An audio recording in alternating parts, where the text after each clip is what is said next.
অনেক বছর আগের কথা। আরবের এক প্রাচীন শহরে বাস করতেন এক দরিদ্র কিন্তু অত্যন্ত নেককার যুবক। তার নাম ছিল সালেহ। ছোটবেলায় বাবা মারা গিয়েছিলেন, মা ছিলেন অসুস্থ। সংসারের হাল ধরতে গিয়ে সালেহ ছোট থেকেই কাজ শিখেছেন, কষ্ট সহ্য করতে শিখেছেন। কিন্তু যত কষ্টই আসুক না কেন, তাহাজ্জুদের নামাজ কোনো দিন ছাড়েননি।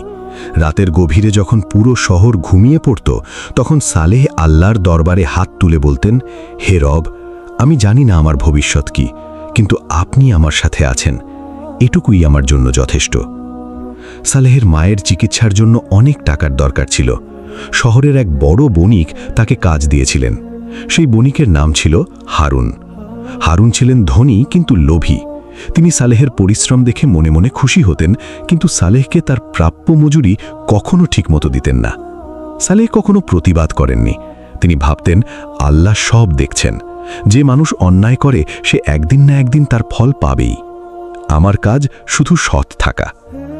একদিন হারুন তাকে ডেকে বললেন, সালেহ, আমার একটি গুরুত্বপূর্ণ কাজ আছে।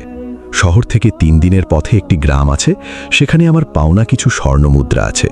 তুমি গিয়ে সেগুলো নিয়ে আসবে, বিনিময়ে তোমার মায়ের চিকিৎসার পুরো খরচ আমি দেব। সালেহের মন বলছিল এই কাজে কোনো একটা বিপদ আছে, কিন্তু মায়ের কথা মনে পড়তেই তিনি রাজি হয়ে গেলেন। পরের দিন ভোরে ফজরের নামাজ শেষ করে দোয়া পড়ে সালেহ একা রওনা হলেন। পথ ছিল দীর্ঘ এবং বিপদসংকুল। প্রথম দিন সব ঠিকঠাক চলছিল। দ্বিতীয় দিন সন্ধ্যায় সালেহ একটি ছোট্ট গ্রামে আশ্রয় নিলেন। সেখানে এক বৃদ্ধ দম্পতি তাকে থাকার জায়গা দিলেন। রাতে খাওয়ার সময় বৃদ্ধ লোকটি বললেন, বেটা, তুমি কোথায় যাচ্ছ? সালেহ সব বললেন। বৃদ্ধ চুপ হয়ে গেলেন। তারপর ধীরে বললেন, হারুনের কথা মতো যে পথে যাচ্ছ সেই পথে ডাকাতের দল আছে। অনেকে ওই পথে গেছে, কেউ ফেরেনি। সালেহের বুকটা একটু কেঁপে উঠল, কিন্তু তিনি মনে মনে বললেন, আল্লাহ আমার সাথে আছেন, আমি পিছিয়ে যাব না। তৃতীয় দিন বিকেলে সেই বিপদ সত্যি এলো। জনমানবহীন পাহাড়ি পথে হঠাৎ 3 জন ডাকাত তার সামনে দাঁড়িয়ে গেল। তারা সালেহের সব কিছু কেড়ে নিল, তাকে মারধর করল এবং পাহাড়ের নির্জন একটি গুহায় বেঁধে রেখে চলে গেল। সালেহের শরীরে ব্যথা, পেটে ক্ষুধা, গলায় তৃষ্ণা। অন্ধকার গুহায় একা বসে তিনি কিছুক্ষণ চুপ রইলেন। তারপর তার ঠোঁটে এলো আল্লাহর নাম। তিনি বললেন, আল্লাহু আকবার। হে আমার রব, আপনি সব দেখছেন, আমি আপনার কাছে সাহায্য চাই। আমি জানি আপনি কখনো আপনার বান্দাকে একা ছেড়ে দেন না। সেই রাতে গভীর আধারে একটি ঘটনা ঘটল যা সালেহ কোনো দিন ভুলতে পারবেন না। একটি ছোট্ট শিশু, বয়স হয়তো 7 বা 8, হঠাৎ গুহার মুখে এসে উঁকি দিল। শিশুটি সালেহকে দেখে ভয় পেল না, বরং সে ভেতরে এসে তার বাঁধন খুলে দিল। তারপর তার ছোট্ট হাত দিয়ে সালেহকে টেনে বাইরে নিয়ে এলো। বাইরে এসে সালেহ দেখলেন আকাশ ভরা তারা, ঠান্ডা বাতাস বইছে। তিনি সেখানেই সিজদায় পড়ে গেলেন। চোখ দিয়ে পানি পড়ছে, কিন্তু ঠোঁটে কৃতজ্ঞতার হাসি।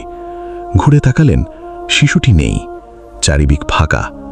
সালেহ বুঝলেন আল্লাহ তার ডাক শুনেছেন। সালেহ ভোরের আলোয় সেই গ্রামে ফিরে এলেন যেখানে বৃদ্ধ দম্পতি থাকতেন।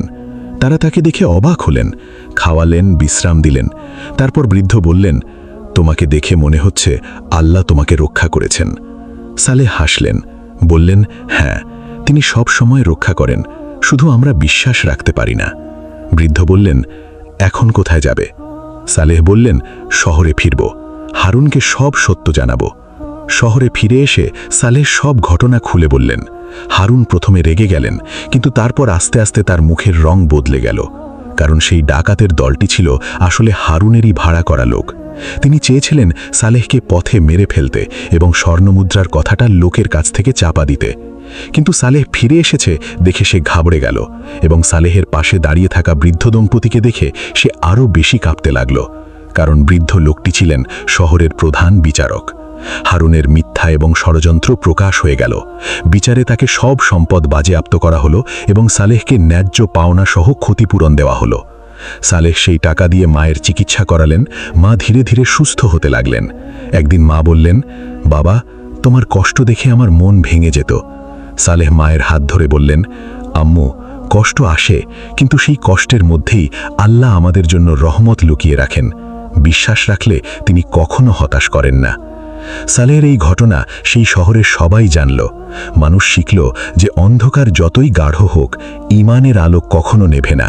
বিপদে আল্লাহর উপর ভরসা রাখলে তিনি এমন পথে সাহায্য করেন যা আমরা কল্পনাও করতে পারি না। আল্লাহ আমাদের সবাইকে সেই অটল বিশ্বাস ও ধৈর্যের শক্তি দান করুন। দুনিয়া ও আখেরাতে আমাদের নাজাত দিন। আমিন।